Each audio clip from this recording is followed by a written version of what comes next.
Hi, this is Dave Gutierrez. I wrote, directed it, and acted in Stage.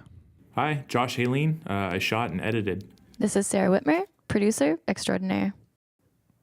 Quick note, I love that logo. Josh created it. He gets all the credit. That was my first attempt at motion graphics. So jumping right in, that first shot, that pop on the headlight, one of the first shots that we decided exactly what we're going to do there, and it's just meant to signify like a start of a stage show, like a spotlight popping. So it was intentional. Jumping into that first monologue, that I don't belong here, I knew I wanted to start on a really strong line thematically, because where Jack is at the start of this and where he ends up at the end, he actually really thinks maybe he does belong here. So one of the first lines I wrote, one of the hardest ones for me to deliver in a way that didn't sound too hokey. Hopefully I didn't. What is the problem? You are the problem. That's Callie Gilbert. We met in acting class, and yeah, she nailed it. She came in and did all of the flashback stuff we get to later, and this fight scene all in one day. It was a long day, but she nailed it. We were tired by the end of the day, so some of this fighting's probably a little real. You But could feel the tension. Everyone could. so Sarah, we shot this in your apartment. One bedroom apartment, terrible lighting, crammed full of crew. On the 4th floor with no elevator. But thanks to Evan Yamada's beautiful lighting, it turned out marvelous. 4th floor, like something at a Big Bang Theory. We had to cart all of the gear up to the 4th It really floor. was. We had so many lights and booms, and yeah, I think it was great because you can see the city lights in the distance, and it looks fantastic. But it, yeah, it definitely was a little bit of work getting up to the top there. Welcome to my life.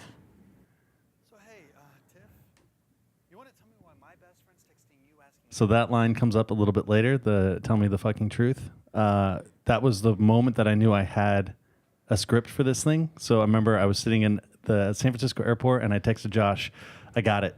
Because as soon as I had Oh, that yeah. and I knew how I was going to tie that back in at the end, which we'll get to, was the moment I said, okay, I've got a script. We've got something we can shoot. Yeah, that kind of synchronicity working up. Yep. So about a month ago, a friend of mine asked me to join his. Yeah, in the back, I can't remember if it's right here or if it was before, but you can see different people walking around. That was our, one of those people was Ryan Pradas, who was our slate. And we would just always have to send them and just have them wear a different jacket every time so it Yep. looked like a different person. I think Lisa, our makeup artist, was one of them too. She does a little bit of crossing in the background. Because at this point, we didn't have our extras who were awesome. So we had to double up as extras. Yeah, everybody pitching in. So I don't know. Maybe it's time to want something new. So this shot, boom. This is Oh, when in we kind sync of, with the music. yeah, and we also kind of popped to color here. So for me, this was always sort of the Wizard of Oz shot where we go from a really cold outside exterior to something that really pops with color, because we wanted to feel like the theater was kind of a happening place. It was an inviting place. It was somewhere that he wanted to step into, and it was this new world. This is Katie Henizer, who plays Ruby. She's awesome. She stepped in at the last minute to take the role after somebody had to drop out, and she nailed it. She Man, had those wit- tattoos were a pain though.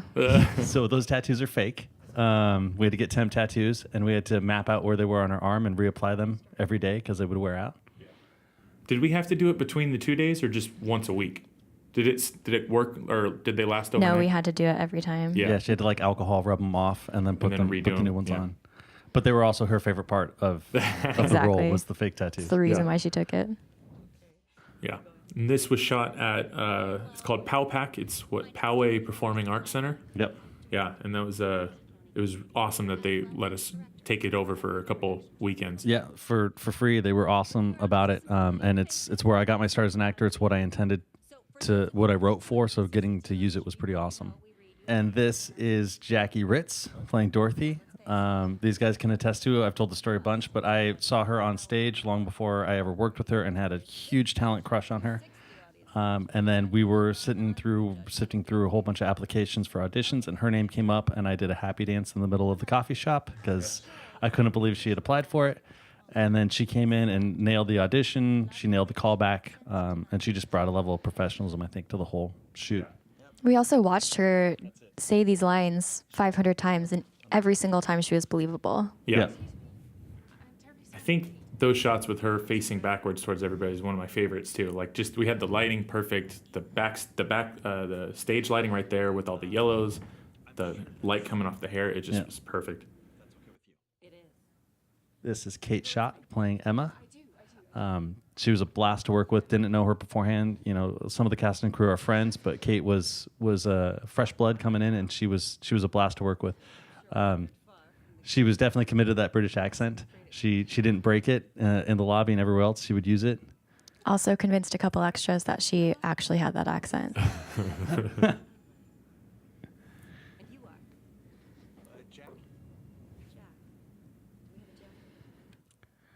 This was actually kind of tricky to shoot because it's the only time where instead of doing a 1 or a 2 shot or 2 people talking to each other, we had 3.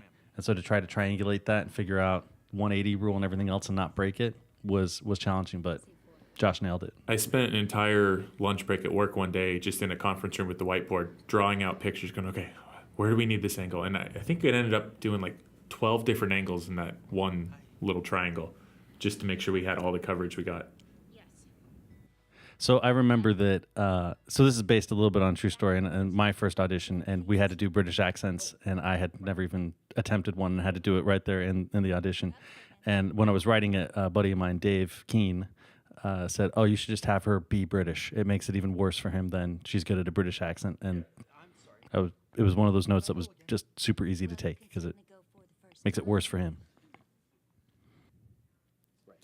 So here you'll note that once they're on stage, it gets kind of orangey and warm. That's by design. I don't know if you want to talk a little bit more about. Yeah, we were playing with the idea of using the color palette to help show kind of the emotion of where Jack's at. Outside when he's out in the car, it's a little bit more bluer and darker, and it's just kind of showing it's a little bit colder. And then when he comes inside, when you see that color pop in the lobby, and then when he comes on stage, it's much warmer and brighter. And so it's almost like it's more warm and inviting and trying to bring him in going, oh, this is someplace I want to be. Yeah. So this is Kay McNellan and Chris Jabo playing Katie and Dustin. So this is based a little bit on a true story. It's very dramatized, but Kay, other than myself, is the only one playing a version of herself. And she totally nails it. Chris, on the other hand, is playing someone very different from himself. We love Chris, but he's a little bit of a loud goofball. Chatty Cathy. Chatty Cathy. And Dustin is just totally calm, cool. He's got a little bit of swagger to him. Yeah. And he nails it. He's surprised even me. We love Chris. We love everything about him, but he's doing the most acting probably out of everybody, and he's just nails it. He did a great job. Also, this is my favorite bit of banter and dialogue, I think, in the whole video. Yeah. Yeah, you don't even have to really say in the lines what's going on, but you can tell that there's a history there and there's like a rapport with each other. Mm-hmm. Exactly. Yeah, so back to kind of Chris and how, like, who he is in person compared to the character. Like, I remember when we were trying to record just background noise for like the lobby, just we snuck in with the microphone and was recording just so we'd get like natural sounds of people chatting in the lobby. And I thought we were going to be able to use it, and all of a sudden I hear Chris go, let's all use our best Australian accents. And I was like, every take, there's Chris. Well, we got to record something else then. All of this was shot in Balboa Park. It was a one-day run and gun shoot. It was a lot of fun. Like I said, Callie came out for the day. We'd get a shot. We'd run to the bathroom, change our clothes, get a different shot, try to convey that this is a couple different days. So like I said before, that line, that tell me the fucking truth line, which triggers his flashback, and for him to kind of dive into his audition a little bit more fearless. James Cagney said a while back, acting's really simple. You hit your mark, you look the other guy in the eye, and you tell the truth. And I knew I wanted to put that in here a little bit. At one point, it was kind of a quote to open the thing. And once I figured out how to put it in there, and then, like I said, seated at the top, was when I knew we had a script. And so that's how I knew these two things were going to tie together, that we had set up what he's after in life is this sense of truth and people who actually tell the truth. And so when he finds out that's kind of what theater's all about, it triggers him to understand how to do that. And that's how he is able to pull off this audition. I love this shot coming up right here when she pulls him closer. Oh, the little insert. Because it kind of, the thing that this, hopefully the series talks a little bit about is the blurred lines of when what's acting and what's not. And that moment is a sort of Are we still acting? Well, I think they're feeling that. I think right here, Dorothy's seeing that too, saying, "Oh, there's something special here." Yeah. You want to talk about the Spielberg shots? Oh, the pan-ins. Yeah, all those pan-ins are so hard to pull off. But we got them. Yeah. Yeah, on some of them we got pretty quick. Other ones, I think it was the one on pushing in on Emma. I think we have 20 takes, and like 2 of them worked where like the focus hit at the right time, and we didn't have any kind of weird motions, or you just got to do it till you get it, I guess. Thanks. We also really lucked out with the weather. It was Halloween when we were filming, and kind Yeah. of drizzly set the tone. Yeah, I remember before we came out here, when we would start shooting in the theater, it was daylight.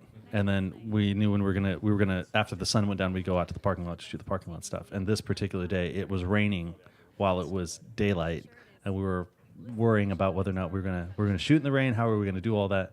And about 30 minutes before we had to go outside, the rain lit up.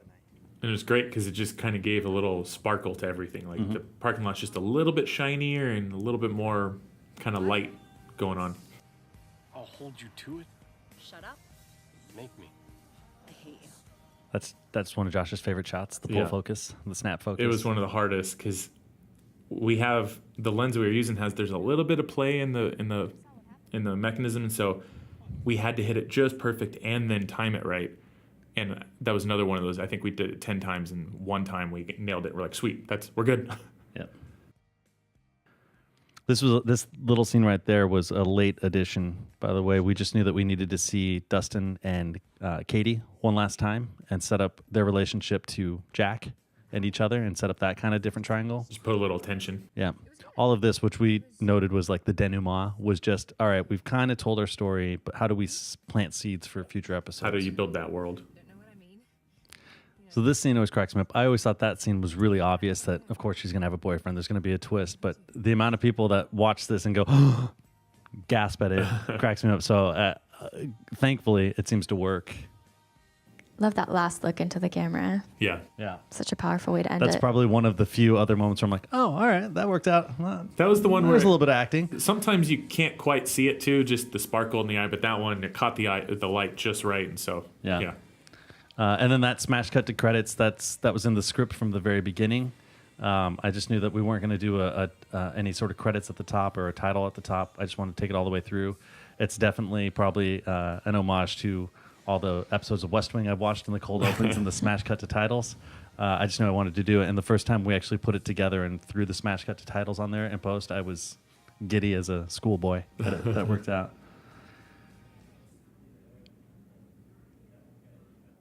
So going back to some of the music as we're listening to a couple of those tracks. So Stolen was a temp track at the very beginning, the Dashboard Confessional song. Yeah, we just had put it in just as a filler. Yeah. And as happens with a lot of temp music, we fell in love with it. We had to go back and replace a lot of our temp music with royalty-free music. But every time we probably tried 100 different songs, orchestral songs and pop songs and everything else that we could try to put in there, and none of them worked as well as Stolen did.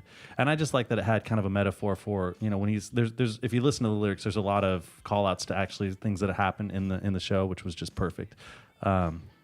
But especially, the Stolen My Heart, it's not just about falling in love for Jack. It's this idea of theater and art. Everything else is stolen his heart when he starts out so brokenhearted. He's now got something personified in Emma, but in theater in general, that kind of steals his heart. Yeah. So that's our show. I think that's it. Thanks for listening, guys. Hopefully a lot more coming. Be sure to like it and subscribe to our channel. Share it out everywhere that you can. Every bit of your social media, every view helps us. And then sign up for our newsletter because a lot more information is coming about how we're going to try to do more stage for you and bring you more things, and we're going to need your help to do that. Thanks, everybody. It's been real.